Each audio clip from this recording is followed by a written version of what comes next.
Sejumlah alumnus SMP Negeri 1 Cisayong, Kabupaten Tasikmalaya, Jawa Barat menyegel sekolah tempat mereka belajar dulu Senin 6 Februari 2023 malam.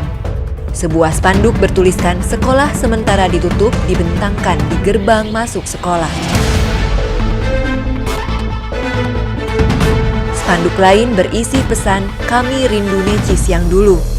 Kami butuh pemimpin, bukan penguasa. Necis versus Kepsek dan Save Necis." Mereka melakukan itu bukan tanpa alasan. Ada rentetan peristiwa tak patut yang seharusnya tidak terjadi di sekolah. Puncaknya terjadi saat ada mutasi tidak wajar yang dialami seorang guru bernama Dodi Darisman. Bukan hanya alumni, siswa yang masih aktif juga mempertanyakan kenapa guru tersebut dipindahkan dari SMP Negeri 1 Cisayong.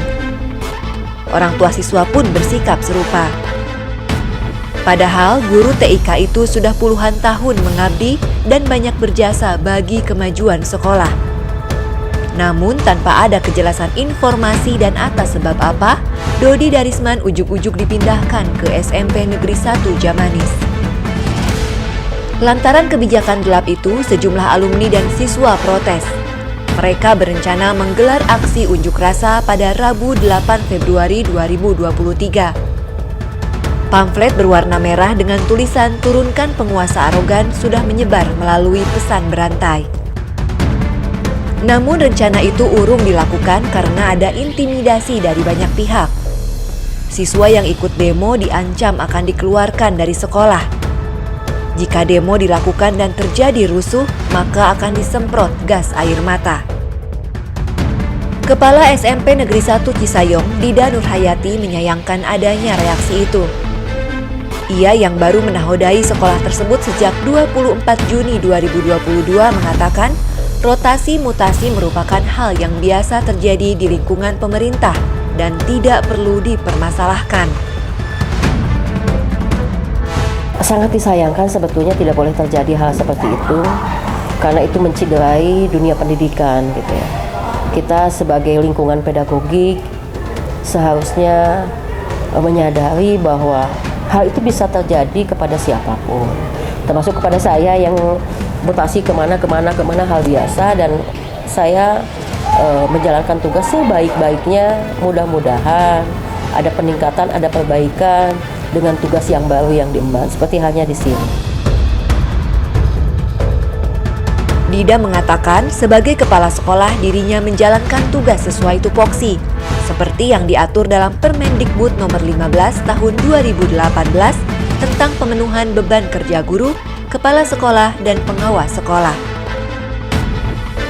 Menurutnya, semua guru tanpa terkecuali wajib hadir di kelas. Bukan hanya ada di sekolah, tapi juga melaksanakan tugas sebagai guru, mulai dari merencanakan, melaksanakan kegiatan belajar mengajar, dan memberi penilaian. Ditanya apakah ada guru atau peserta didik yang keberatan dengan kebijakan-kebijakannya sebagai kepala sekolah, Dida menjawab tidak tahu. Satu hal yang terpenting baginya adalah menjalankan tugas sesuai tupoksi. Ketika saya datang ke sini, saya menjalankan sebagai manajer sebagai supervisor, juga sebagai manajer kewirausahaan. Jadi menjalankan sesuai dengan Permen nomor 15 tahun 2018 bahwa semua guru tidak ada terkecuali wajib untuk hadir masuk berada di kelas. Jadi tidak hanya hadir ke sekolah, tapi sebagai profesinya adalah hadir melaksanakan tugas, merencanakan pelaksanaan KBM dan penilaian. Hadir di kelas itu adalah profesi yang biasa ada kata sertifikasi, itulah yang kehadiran guru di kelas itu adalah tunjangan profesi. Dida menerangkan kronologi terjadinya kegaduhan di sekolah yang dipimpinnya berawal dari adanya surat mutasi yang dialamatkan kepada Dodi Darisman. Baginya hal itu biasa terjadi dan pasti dialami seorang ASN. Namun Dodi Darisman memaparkan hal lain. Bukan semata karena mutasi, tapi ada banyak persoalan yang membuatnya tersudut pada posisi sekarang. Sejak mengabdi selama 16 tahun di SMP Negeri 1 Cisayong, ia mengaku baru kali ini mendapatkan perlakuan seperti itu. Alih-alih membawa perubahan positif, kehadiran kepala sekolah yang baru malah membuat suasana menjadi tidak nyaman. Dodi mengaku mendapatkan keluhan dari beberapa guru yang mengeluhkan sikap kepala sekolah. Keluhan rekan-rekannya itu lantas ia sampaikan kepada kepala sekolah, tapi responnya tidak seperti yang diharapkan. Ia berharap ada perubahan, tapi yang terjadi malah sebaliknya. Ketika kita SPMI, saya itu adalah ketua MONEP, ketua monitoring evaluasi, yang jika Wakasek atau SNP ada beberapa program, pasti konsul dan lain sebagainya itu adalah ke MONEP. Dan ketika banyak keluhan ibu bapak guru, mereka sama menyampaikan ke saya, dan selalu saya sampaikan ke ibu kepala. Untuk apa? Untuk perbaikan. Contoh, Ibu Eli sampai nangis, Ibu Wulan sampai harus makan obat sehari jadi 3 kali, saya sampaikan. Mungkin karena mereka itu stres, itu saya sampaikan agar tidak terjadi seperti itu karena kurang baik. Itu dari awal, termasuk tentang kebijakan keuangan. Ya sama, saya selalu mengingatkan. Seperti itulah cerita awal bagaimana mungkin dengan beliau. Persoalan yang terjadi di internal sekolah ternyata menyebar keluar hingga tembus ke Dinas Pendidikan dan DPRD Kabupaten Tasikmalaya. Bahkan ada LSM yang datang ke sekolah mencari Dodi Darisman dengan tujuan yang tidak jelas. Dodi menyebutkan kepala sekolah sering melakukan pembunuhan karakter terhadap dirinya. Ia misalnya dilaporkan ke Dinas Pendidikan Kabupaten Tasikmalaya tidak masuk kerja selama 1 bulan, sehingga berdampak pada penangguhan sertifikasi yang sudah menjadi haknya. Awalnya ia tidak merespon semua tudingan yang dialamatkan kepada dirinya. Ia ingin fokus ke sekolah yang sudah dianggapnya sebagai rumah kedua. Tak jarang ia tidur di sekolah untuk membereskan pekerjaan-pekerjaan yang bukan tugasnya. Memperbaiki kantin, membangun kafe, mengecat lapang, dan membabat rumput sekolah sudah biasa ia lakukan. Semua itu dilakukannya atas dasar kecintaannya kepada alma mater. Namun kedatangan kepala sekolah yang baru membuat keadaan menjadi tidak kondusif.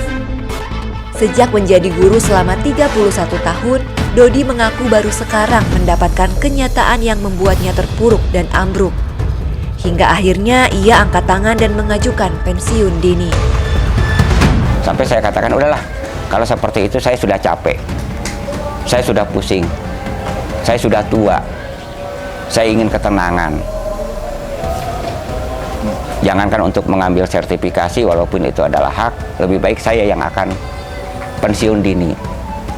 Karena saya sudah tidak kuat. Beberapa bulan, sudah 3 bulan mungkin waktu itu, 3 bulan keluarga tidak tahu bagaimana sakitnya, teman-teman nggak tahu bagaimana sakitnya.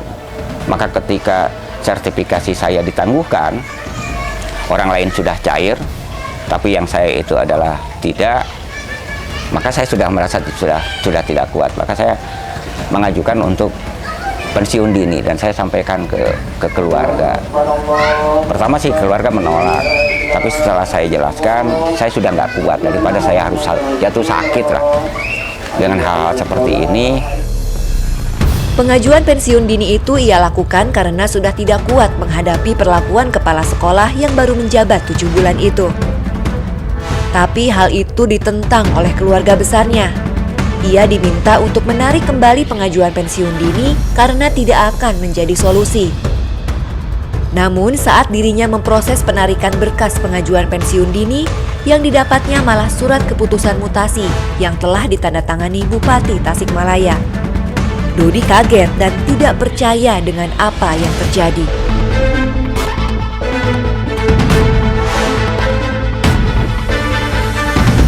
Muhammad Fikri, alumnus SMP Negeri 1 Cisayong, mengaku kaget setelah mendengar ada kejadian yang tak biasa di tempat sekolahnya dulu. Ia dan rekan-rekannya menuntut keterbukaan informasi atas apa yang terjadi kepada gurunya. Menurutnya, Pak Dodi merupakan sosok yang gigih, bertanggung jawab, dan terbaik dalam membentuk karakter siswa. Ada banyak ilmu dan pengalaman yang didapat selama sekolah di SMP Negeri 1 Cisayong. Dulu di sekolah saya tuh di SMP Cisayong, ketika ada suatu kejadian selalu ada musyawarah terbuka gitu. Siswa-siswa dikumpulkan, lalu ditanya. Bukan ditanya, lebih dipaparkan. Ini kepala sekolah kita mau berganti oleh bapak ini atau ini guru kita ada yang baru, ini siapa, terus ada guru kita harus berpisah dan mungkin ada minta maaf gitu kan, kayak gitu. Itu dari kepala sekolahnya langsung, biasanya seperti itu. Di sekolah manapun seperti itu. Namun saya sendiri yang alumni dan tidak tahu apa-apa sebelumnya, tetapi ketika saya mencerna dan mencari validasi kepada teman-teman yang ada di SMP, mencari validasi kepada teman-teman alumni yang lain, dan mencari validasi lagi kepada yang bersangkutan, dan ternyata memang ada nggak transparansi dari sekolah untuk siswanya, ternyata tidak ada. Yang disayangkan tuh itu. Fikri menilai persoalan yang terjadi di SMP Negeri 1 Cisayong lantaran tidak ada keterbukaan informasi sehingga jadi berdampak pada nama baik sekolah. Padahal dari dulu sekolah tersebut selalu kondusif dan harum karena prestasinya.